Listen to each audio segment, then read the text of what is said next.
Ladies and gentlemen, boys and girls, children 18 plus, you are tuned into a special edition of the Loan Officer Podcast because backed by popular demand, and by the way, that was the Loan Officer Podcast. I think my tongue got out in front of my teeth, but backed by popular demand, second episode, back to back, owner, director, principal shareholder of 90 Day Sales Manager, 90daysales.com, the one that only Dr. Bruce Lund. Dustin's Dr. coming Bruce. in strong, man. Dr. Bruce in the house. Strong. Yes. Is there a doctor in the house? There is today, man. You're getting your money's worth today. You got me back-to-back episodes. I love it. Well, the problem is you and I in the first episode probably could have gone about 4 hours, and we find our audience tends to tune us out I get it. about 25 to 35 minutes into it, which, by the way, is 10 times longer than my wife because she tends to like tune me out after 2.5 minutes, and my friends, they tune me out after 90 seconds.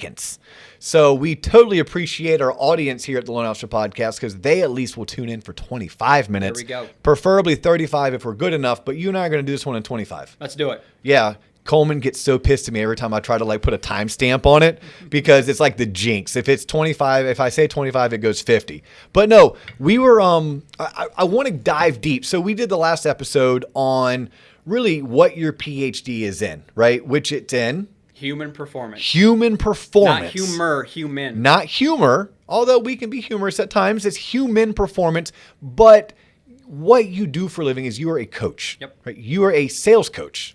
And you have 5 principles to sales success. Correct. We started on it last episode. We didn't have enough time. So we pulled out of that rabbit hole and we said, you know what? If there's enough time to do a second episode, let's do it. So that's what we're going to do. I want to spend the next 20 some minutes talking to you about why people need to be coached, who is best to be coached, when do I know I need a coach, and then more importantly, what are these 5 principles that you rave about? Perfect. Where do you want to start? Well, let's start with the coaching and training aspect. Okay. You know, I think that's a great place to start talking about human performance and, you know, why I believe everybody needs a coach in life in areas that are important. And, you know, so many times. Oh, I love that. In areas that are important. Important to you. Okay. So it could be finance. It could be your house. It could be sales. It could be your business, right? But at the end of the day, everybody does need a coach in areas that are important once you define what those areas are, right? Training isn't something we did. It's something we do. It's an ongoing process that helps us do something tomorrow better than we can today. And so that's what I really think about with coaching and training. But so many people just think that I get to a certain level where I don't need it, or, you know, I talk about the refi boom right now. There's so many younger, newer LOs are like, oh my gosh, you guys just print money. This is how it works. It's like, no, this is not how it works. In fact, you're probably getting taught a lot of bad habits and behaviors because of it. So that's kind of like a sticking point for me right now. I get kind of frustrated because you know, people learn like, when the grass is green kind of a thing, they learn a lot of bad habits and behaviors because of it. So that's why I developed these 5 habits of highly effective salespeople. Yeah, improper expectations are set. Yep. You know, things are coming.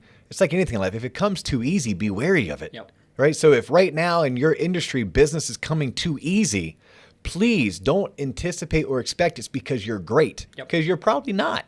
You're probably a product of your environment. Now, should you exploit that environment? Hell yes. Yeah. Like you should be out there catching as many fish that are biting, but do it under proper pretenses. And I'll ask you a question. I know this is where the interviewer becomes the interviewee. Shoot away. I love it. So here's a question I'm an for open you. book. You know, there's so many people that I've met along my journey. Again, talking about loan officers and real estate, but you know, when 2008, 9, 10 happened, I know a lot of people that were just getting started in sales during those times, and those are the people right now that crush it because they had to learn just doing whatever it takes during those times to get by. And I've actually heard a lot of people the other way where when it was like the boom and it was crazy, those people are out of it because they, you know, so I would just caution people, right now it's actually kind of the opposite. If you're just getting into it, I've seen so many people. Do you experience that at all? Well, yeah, I've experienced the full scope. I mean, as a young professional who got his career started in 2004, I was extremely fortunate because I didn't know any better. I happened to go work for a company that taught us the basics and how to dominate those basics. So that when 2008 hit, yeah, it sucked. It was my worst income year.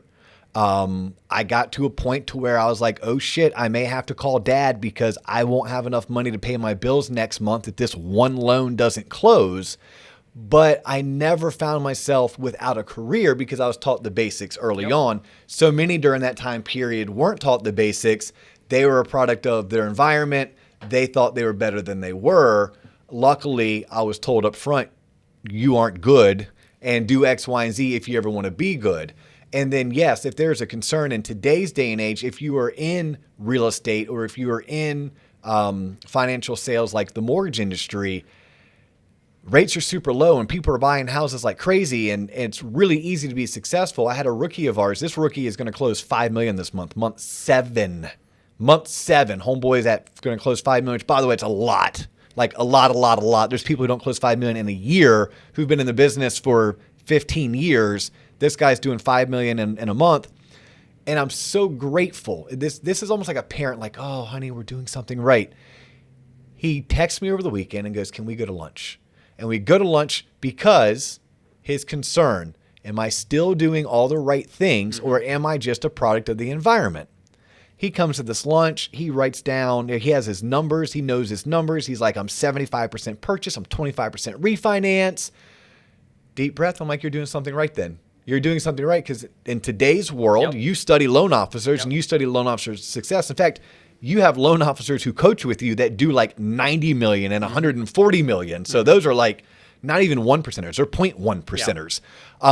You know that those are some of the habits. So yes, I've seen personally, and also like I've experienced personally as an originator, but even as a coach or a mentor to some of our salespeople, the full gamut of those that do it right versus those that maybe don't. I love it. And I love the fact that this person came to you. And, you know, I talk about my filter of who I can help through coaching and training. They have to be hungry, humble, and coachable. Hungry, humble, coachable. Ooh, I don't know if I'd be a good candidate. I struggle with humble. I am hungry, though. I can give you hungry. Okay. I can give you hungry. I work on humble. And the last part was coachable. So think of it. Hungry would be, obviously, you just want to go play at that next level. Yes. We talked about potential in the last podcast. It's you want to go reach your full potential, and you've clearly defined what that is, right? Hungry and then humble means you're willing to admit you don't know everything. Okay. I'm right? good at that. I'm really good at that. And then coachable means when I ask you to go do something, you're willing to go do it. Okay. When it comes to that, right? So hungry, humble, and coachable. I've actually added a fourth one, enlightened, which really just means you know why you're doing it. There's a greater purpose, and we talked about vocation versus occupation last podcast, but you know that's one that I've actually added. It's not me just telling you to go do it because I say so kind of a thing, but because you know you want to go do that. I know. I love that. Coachable, by the way, to me, soldier mentality. Like, you know, because someone says coachable, and I'm like, I don't know if I'm coachable. But if you say, do you have soldier mentality? Soldier mentality is you're instructed to do X, so you go and do X. Yes, I could do that. And the last one you said was enlightened. Yep. Hungry, humble, coachable, enlightened. If you fit all four of those, then we can do some amazing things with you. If you fit 3 out of 3 or 3 out of 4, typically we can do something with you. If it's only 2 out of 4, man, we start to struggle. I think of that like a chair. Chair has 4 legs. Yep. If a chair has all 4 legs, you are sitting on that regardless if you're 30 pounds to 300 pounds and it's steady, sturdy. If it's 3-legged chair, for the most part, you can sit on a 3-legged chair. Just don't rock the wrong direction with too much of your weight. There you go. But there's no way in hell you're sitting on a 2-legged chair. That's exactly right. Unless you're some kind of circus performer, at which point you wouldn't need coaching because you're a circus performer, and that's exactly right. That's your vocation. Yep. Okay. Hungry, humble, coachable, and enlightened. And enlightened would be your why. Yep. Like know your why. Why are you doing this? And again, it's not just because I told you to go do it, kind of a thing. It has to be you take ownership of your career. Okay. And then when you're teaching, so that's just determining, are you coachable? Correct. Okay. That's me on the front end of us figuring out whether or not we want to move forward with coaching, kind of a thing. And then, you know, the other part then gets into, you know, just being willing to understand that there's certain areas. You said foundations, right? You went back to 2004, the learning of the foundations. Most of those foundations, if not all, they don't change. No. That's what's crazy about this. Now, new coaches come along and they give their own spin on it, their own twists. And I think that's where, like, talking about the next generation loan officer, they really enjoy my systems because I'm not some white-haired coach who made my millions 20 years ago, right? I'm out there in the trenches just like they are all day, every day. I moved from Nashville to Denver to launch my own business 4 years ago, not knowing a single person in Colorado. Everybody thought I had lost my mind or I was going through some kind of midlife crisis. And the fact is I wanted to go from the assistant coach as a vice president of a company to the head coach. And something happened in my life. My dad passed away, and that was that kick in the ass, you get one life kind of a thing. So I just said, man, I appreciate my mentor. I love you. I appreciate you. I couldn't do it without you, but if not now, then when? Well, why Denver, out of curiosity? I get that question a lot. It's just, I lived in Texas for a year. I lived in Michigan. I lived in Tennessee. It was just like, all right, let's go west. And I didn't want to go all the way up to California. I'm from Michigan, so I like to snowboard. So Denver still has seasons and all those kinds of things. So it just kind of worked out that way where I went out 4th of July weekend one time, and it was like, I could do Denver. Yeah, no, snowboarding, you're like, oh, I was actually last night thinking about, do we do Breck this year? Do we do Vail this year? Yeah. Is it going to be allowed? Is it going to be open? Yeah, Can I hit the slopes? Yeah. But coming from Florida, it's a huge deal for you. It's like, hour and a half, 2 hour drive, you're there. That's it. Yep. And I'm sure there's probably even some more local mountains that are even closer. Yep. So, but you picked Denver just, hey, it's a cool city, and it is. It's a booming city, yep. Robust, but you picked up and started over. Yep. Practicing what you preach, basically. Yep. Right? These 5 habits. These 5 habits. So let's. You mentioned the 5 habits. Yep. I mentioned the 5 habits. We don't know what the 5 habits are.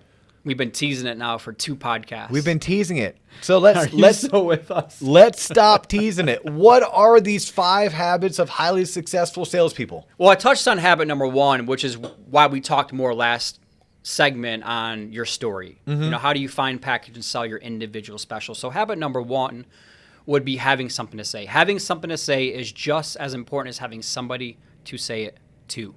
Everybody in sales wants to start out with lead generation, and I completely understand why. But to me, you have to have something that you can articulate on the front end. So what do you articulate on the front end? So there's 6 parts of what I call a world-class opportunity statement. I call it an opportunity statement versus an obligation statement, right? The number 1 question we get asked is, what do you do for a living? Now, most people commoditize themselves. So I say that's an opportunity in every first interaction to build that know, like, trust, and respect, build that rapport, or to differentiate. So what I coach people to do is, before I tell you what I do, let me tell you what I believe. So I've already kind of pivoted there and taught them something different. So I believe that trained people will always outperform untrained people. That's my 5 to 10 word tagline. I encourage every single person out there to have a 5 to 10 word tagline that they live their life motto by. So I believe there's no such thing as a one-size-fits-all mortgages, and mortgages must be tailor-made to match individual financial needs, wants, and goals.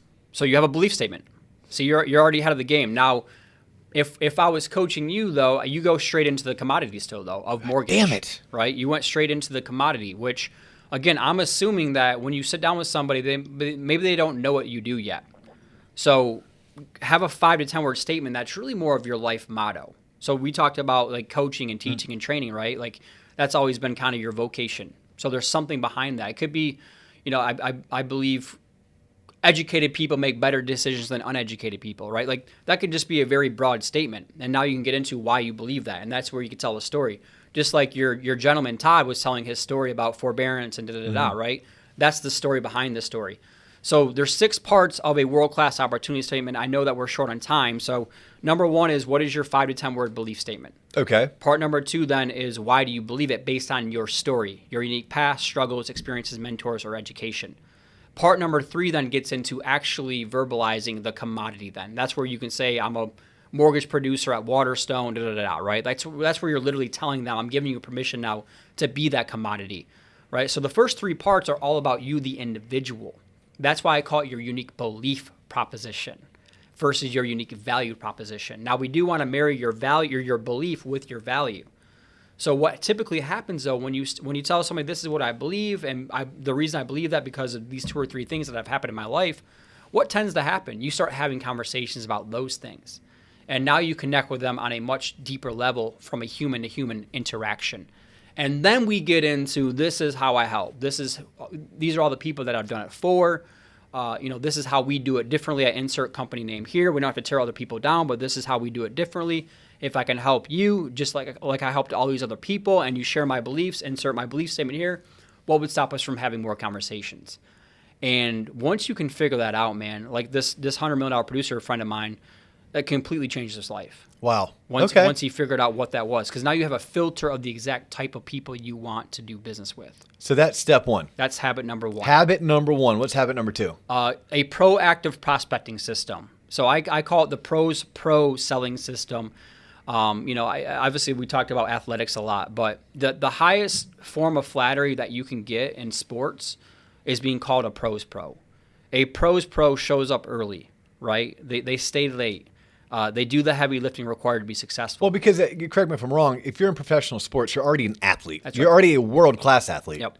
But how do you differentiate yourself from the other That's right. world-class athletes, and that would be a pros pro? Yep. Okay. A pros pro. So I have like 10 categories of people. I've created a selling system. So when I moved to Colorado not knowing anybody, I grew my database organically 1,500 people in 1 year by having this pros pro selling system. I had 10 categories of people. I have a planner here. I'm not sure if you guys can see it or not, but I have a weekly vision board every single week, 50 names of people that I want to proactively target. Every night, 90 minutes a day, I call it the 4-hour workday. I follow the 4-hour workday concept that we teach.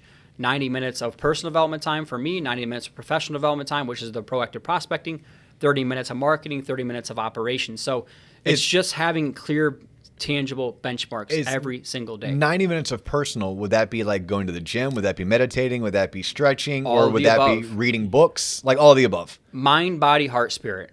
Okay. So I'm a huge, if you're hearing the 5 habits of highly effective salespeople, obviously I'm a huge Stephen Covey disciple. Okay. So Covey talks about the whole person theory, or used to talk about the whole person theory, right? Mind, body, heart, spirit. We're all made up of 4 different parts. The mind's need is to learn. The body's need is to live. The heart's need is to love or to be loved. The spirit's need is to leave a legacy. So I follow a 50, 30, 10, 10 time block system. 50 minutes on my body, taking care of myself. 30 minutes for my mind, that's educational. It could be listening to podcasts. It could be any number of different things. 10 minutes of gratitude, right? Love of myself or love on other people. And then 10 minutes for my spirit, which to me is my legacy. I don't get into the whole spiritual religion. I just choose to leave that outside of my business practice, okay? So if you want to do that, that's fine. But what I say then is your legacy is your database. So 10 minutes every single day should be spent making sure that your database is where it needs to be. There might be people that you scrub out of it. There might be people that you add to it. So I do 90 minutes on personal development time. Okay, and then 90 minutes. And then 90 minutes of my prospecting, my pro selling system. And your prospecting is reaching out to prospective clients, Outbound. people you want to do business with. Yep. Or you want to, at a minimum, connect with. Yep. Okay. So I have 10 categories of different people. So you can we've all heard sales is a numbers game. It is a numbers game. But I think following the selling system, there gives a lot more of a why behind it versus I'm your manager, call 30 referral partners a day. Like, okay, cool. Like there's not really a why behind that. So these 10 categories, it really helps people put together a database of 100 to 250 people. So have you heard of the Dream 100 concept? No. Okay. Dream 100 would be like 100 influencers or other people of influence in your market that you want to be connecting with and doing business with. It could be realtors, it could be lenders, it could be title, insurance, all these different types. It could be people of power.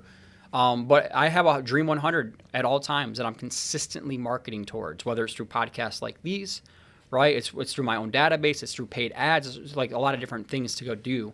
But once you can master this little system, man, it's so much fun because everything, your outbound activities, now you're starting to attract the right people to you. So habit number 2 is just having a consistent, disciplined selling system with tangible benchmarks every single day, every single week. I teach a 90-day selling system. So I reset at 0 every single day, every single week, every single month, every single quarter. Habit number 3. Habit number 3 then gets into, we've all heard the fortune is always in the follow-up. So part of habit number 2 is I call it my help list. I think I can help anybody in the world that is a solopreneur or that's an entrepreneur that's in sales, right? I don't know until what? I share my habit number 1. This is what I believe. This is why I believe it. Are they hungry, humble, coachable, and enlightened? So I think I can help anybody. Then if the answer is yes, I know I can help them. So if for our audience out there, write down these 3 things. If they fit your filter of somebody you want to do business with, if they're motivated to go out there and need your products or your services, and then number 3 is, are you really good at what you do? If the answer is yes to all of those, it's your duty to fight to earn the business. That's why I call it the Fight Club follow-up system. Fight Club follow-up. I love Fight Club. It's your duty as a sales professional to fight to earn the business. We have here in our local office, he's actually one of my managing partners, but I mean, last month his team did like 48 transactions for 13 million. And he's also a manager, so he helps us run our 8 branches. He sits on several advisory boards for the home office. He's a baseball coach outside of this. I mean, he's a dad. He's more than just a loan officer, yet he and his team did 48 transactions for 13 million last month.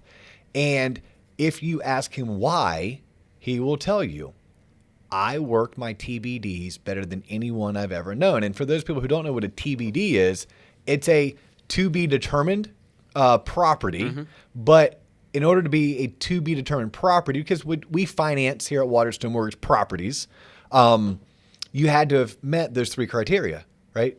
They A, respect the work that he and his team do. They B, qualify. What was the third one? I'm trying to put it in belief that you're really good at what you do. And obviously he believes that his service is going to be far superior to anyone else's service. That's why he was more successful than everyone else in the state for that month. There you go. And it's consecutive, but it's all follow-up. It all comes down to follow-up, and that is your the third. fortune is always in the follow-up. And that's fortune the third is in the follow-up. Of the 3, so I do sales. The first 3 habits are all sales, right? Okay. Number 1 is you have to have something to say. Number 2 is you have to work a proactive prospecting system. Number 3 is you have to have a disciplined follow-up process. And shameless plug, but if someone were to go to your website, if someone were to inquire about either you to be speaking engagement on their behalf or to actually coach with you, you guys go into great detail on exactly what this means, and more importantly, not just what it means, but how to do it would be my assumption. Well, that's the whole point here is it's the execution of it, right? Like none of this stuff, everybody's like, well, we've heard this before. It's like, yeah, but are you doing it? Have you truly mastered these systems and these processes? And that's what we help them do is by the end of these 90 days or 6 months, we have these systems in place for them to go play at that next level. Because, and you know this, like we'll talking about the next generation loan officer, 99% of this is mindset and confidence. And when you don't have the confidence to follow up and you just feel like, well, I'm being a nuisance, I'm calling the same person 5 times every single week. It's like, well, yeah, the problem that you have is one of 2 things. We need to get more people in your pipeline for you to call. But number 2 is you have to have a better touch with value. You're not really piquing their interest at all to how you can solve their problems just as good, if not better than anybody else out there. Because money changes hands when problems are solved. I'm assuming one of your best compliments ever would be like, Dr. Bruce, everyone else I've talked to or listened to, they've all told me how to do it, but you actually showed me. Correct. How to. And that's like the they told me, but you showed me. So what's 4 and 5? Because the first 3 were all sales oriented, right? Yep. So I'm assuming 4 and 5 aren't necessarily 4. Yeah, but as you know, it all gets back to sales. Okay. But, 4 would be you converted that person, right? Whether, and again, if we're going to stick with the loan officer, it's they become a consumer or they become a referral partner. Yep. Right. So now it starts, in my opinion, that transformational relationship, not transactional. Right. We're all in the transformation business. So if we do that properly, we should have a 90-day onboarding process for all of our new clients. And that's the mindset that I'm in. 90-day onboarding process. Yep. So I am a fan of so many coaching systems out there, right? I believe that there are, there's usually enough business to go around, but 2, it's what works for some doesn't work for others.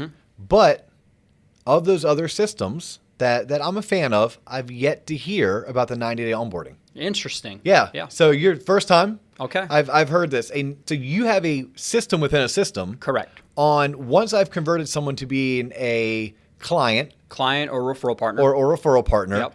It's going to be a transition or transformation. Transformation. But I have to onboard them. Yep. No different than I would onboard a new associate if I was a manager. Yep. Okay. Briefly, what is onboarding a new client? Like, what does that look like? What does that feel like? So in the loan officer world, there's a current client versus a new client. So a current client to me in my system is you're just doing all the things that you should be doing for the consumer, right? During the in process. Okay. So to me, it's what happens post 90 days after they're in the home, or post 90 days once that referral partner, that you close in that deal together. To me, that's why you're showing them you're transformational. It wasn't just a transaction. Yeah, we got you in the house. Now we're on to the next thing. Because write this down. Every one deal in real estate should be worth 5.7 additional deals. Every one deal should be worth 5.7 additional. That could be with that one person. It could be through referrals. It could be, any number of different things. Let me ask you this. My buddy's a dentist. He just started his own dental practice. Would that same thing apply to him? Yep. And here's the mindset I want you to think of. Every day with my current client is an interview for my next client. Every day with my current client is an interview for my next client. Is that because I'm going to be coached and trained how to leverage my current client for referrals to other like-minded individuals? That's exactly right. Yep. Okay. Yep. And so that goes back into habit number 1, which is what? Doing business with the people that you want to do business with. Yes. Right? So that's why all this ties together. And if you do that properly, there are 3 rewards that you should get from every one transformational deal. You should get a referral, you should get a review, and you should get repeat business. Nothing is earth-shattering about this stuff. But guys, most people don't have this stuff built into their database or into their systems, right, within that process. So that's how I'm measuring it. Most people don't have systems. Well, most people don't have systems. Nor should someone to hold them accountable to systems, or better yet, show them. Yep. And if you really want to achieve your full potential when it comes to your business and its success and scaling it, and for some, the ability to sell it, right? That would be their legacy financially, is the ability, if you're a financial advisor, to sell that book of business. Or for my buddy, the dentist, the ability to sell his practice is he has to be systematized to where someone else can come right in, slide into the cockpit, and have all of the parts moving in the right direction and working. What's number 5? Well, I was going to say, plus within systems, you can understand where there's a missing structure within that system, right? If we're not getting enough leads, we can typically tell where that is. If we're not converting those leads, we can tell where that is. If we're not getting referrals, we can tell within all these different systems, because I don't want to get too deep. You have systems and you have processes, right? So each of these 5 habits are really the system, and then you have the processes within those. And one thing you asked about the 90-day onboarding that I didn't touch on. What is that? I teach the 5 love languages, right? Okay. So I build that into my business. So if you do that properly, you should have those 5 touches over 90 days. You could do quality time, you could do acts of service, you could do a gift, you could do words of affirmation, and you could do physical touch. And everybody always asks, well, you can't go wrong touching your clients, right? So my reply is, when you're with them, just be with them. Don't have your phone out in your hand, right? Like good doctor, bad doctor. Just be very engaging with them for 15 minutes at a time and those kinds of things. But that would be my piece of advice for you, is with your 90-day onboarding process, a very easy way to do that would be the 5 love languages for your business. And if you don't know what the 5 love languages are, check it out. You can Google it. Yeah. It's fantastic. What a great way to know yourself, know your spouse, and know those that you're most, I'm going to use the word intimate with. I mean, whether they're your children, whether they're your colleagues, intimacy doesn't have to be on a sexual nature. It just has to be people that you are close with, that you share a certain part of life with. You do life with them. That's right. You should know their love language. And if you think about your referral partners, you should know, right? Yes. No, it's the exact same thing. Yeah, we do life with those people. Yeah. Like we should know what drives them. Yep.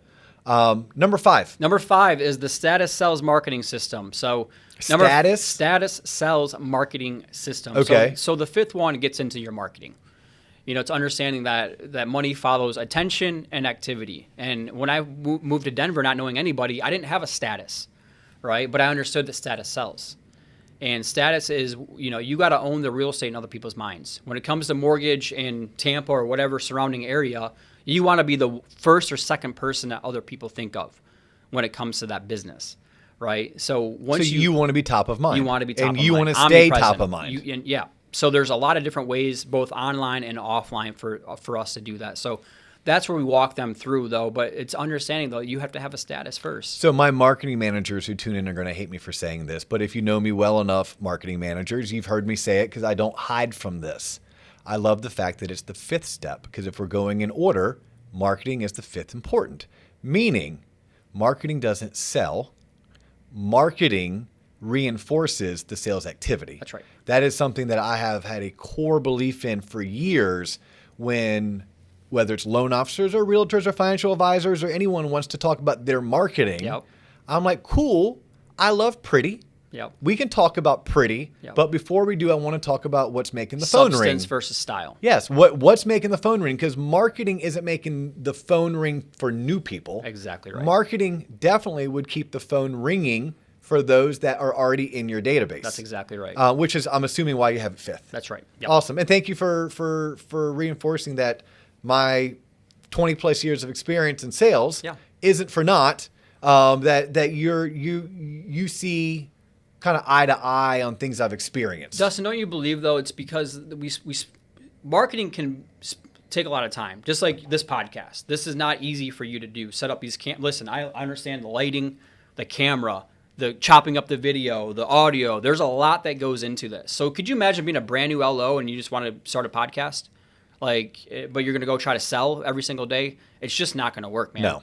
And so many people spend so much time on the front end on their marketing, especially real estate agents. Real estate agents are the worst. Their one sheet has to be perfect. Their logo, this and that and the other. It's like, man, the point of any business is to create a customer. Yeah. Jim Drucker said that, right? Go take the meetings. Go get in person. So when I launched my business, all I had was a rinky-dinky website and a one sheet and a business card. Did you have a cell phone that worked? And I had a cell phone. That's all you needed. And so that was the point. Yeah. So yes, absolutely. That's why I put that last. And it's not to say marketing is important. Marketing is important. People use the first person they talk to 67% of the time, right? But a lot of times we have to get up to that. That's why we want to create those raving fans, right? For habit number 4 is because now we can market those raving fans to our entire database within the process. And you can leverage those relationships for future relationships. Raving Fans, by the way, fantastic book. Yep. Who's that? Blanchard, right? Wrote that? You know what? I don't know. Raving Fans, I believe he also wrote Who Moved My Cheese. Okay. But yeah, it's a quick, easy read for anyone who is like novice at reading. And I'm really good at borrowing from a lot of people's stuff. Yeah, we call that swipe and adapt. No, it's swipe and adapt and put into a language that works for your audience. Yep. Your audience and my audience may be the same, but your audience and my audience may be different than that of someone who does something similar to what we do. That's right. But they speak it and teach it in a different manner. But that gets back into my human performance, which is studying other successful people, internalizing it, making it my own. Now I get to go give it away. And if you really look at the 5 habits, again, like that's the standard sales process for anybody.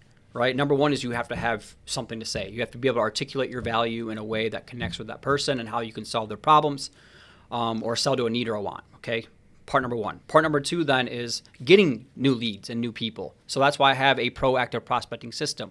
Right? Your dream 100 to 250 people, that's kind of our set goal through those 10 categories of people. I call that your help list. Like you put the biggest CEOs of the biggest mortgage companies or like you're on it right now. You're number 1, man. I'm number one in this time slot until you hop in the car and start driving to your next appointment. But hey, good for you.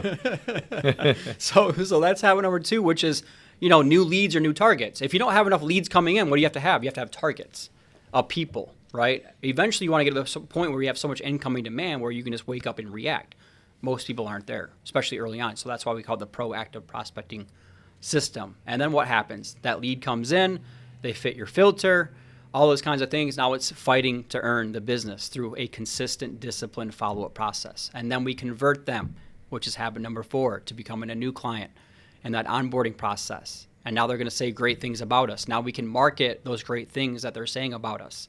So you're sitting here and my mind is spinning and I'm going 1,000 miles an hour. Like I have all 17 gerbils in my head running super fast right now. But everything I'm hearing is that success in business is not luck. No. Success in business does not happen overnight. It is like anything. It takes time and it takes attention. Yep. You have to spend a lot of time. You have to give it sufficient attention and sometimes just stick through it while working on becoming, as James Clear teaches in Atomic Habits, 1% better every single day. That's it. Small increments. But that is something that if someone was truly serious about taking their business to the next level, they were hungry, they are humble, they are coachable. If they don't know what they are enlightened about, you can help them figure that out. But they should reach out to you. For sure. They should hear more about what you teach and then the services that you provide. And if they wanted to reach out to you, what is the best way to reach out to you, Dr. Bruce? My man. Look at that. Look at that. Time for the shameless plug. Go to 90daysales.com, 90daysales.com. That has a full breakdown of our programs and our offerings and all that kind of stuff. My personal email is bruce@90daysales.com. And by the way, his website's pretty badass. It's very interactive. There's videos of Dr. Bruce doing his thing. Thank you. You coach the coaches. you also coach the players. Correct. Right. So there's not a spectrum that goes untouched. If you are a manager who's managing people and you want help helping those people achieve their highest potential, Yep.